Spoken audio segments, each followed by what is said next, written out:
Hello everyone, আমি যেদিন মায়ের বাড়ি এসেছিলাম তোমাদের দাদা ভাই, আমি মেজো ভাবি, তারপরে আমার দেওরও কিন্তু সকালের দিকে চলে গিয়েছিল। আমরা সন্ধে হয়ে গিয়েছিল, সেটা তো তোমরা দেখতেই পেয়েছো মিনি ব্লগে। সো আজকে আমার দেওর তার পরের দিন আমার সাথে দেখা করতে এসে এত বড় একটা চকলেট নিয়ে এসেছে আমার জন্য। আমি তো ওকে বলছিলাম যে বাড়িতে চলে আসো, আমাকে বললো না ভাবি আমি এখন যাব না, আমি পরে যাব। মা আব্বু ওকে ডাকতে গিয়েছিল, তবুও ও আসলো না। একটু আগে বাড়িতে যে ঘরোয়া পদ্ধতিতে যে বেসম টেসম দিয়ে এটা ওটা করে মুখে দিচ্ছিলাম, সেটাই আমার আয়ন পাপা দেখেছে, এখন ও মাখবে বলছে।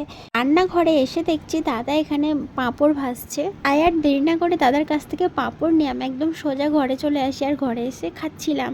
ওদিকে আমার বড় ভাবি করছিল পাকা আমের বড়া করে বলে আমগুলো ভালো করে কাটছিল, আর আমি এদিকে পাঁপড় খাচ্ছিলাম। পাঁপড়টা খেয়ে আমি রান্নাঘরে এসে দেখছি বড় ভাবির অনেকগুলো বড়া ভাজা হয়ে গেছে, তাই আমি আবারও কয়েকটা হাতে তুলে নিয়ে ঘরে চলে গেলাম। বেশ গরম গরম খেতে ভালোই লাগছিল। চলো বাই, দেখা হচ্ছে নেক্সট কোনো ভিডিওতে।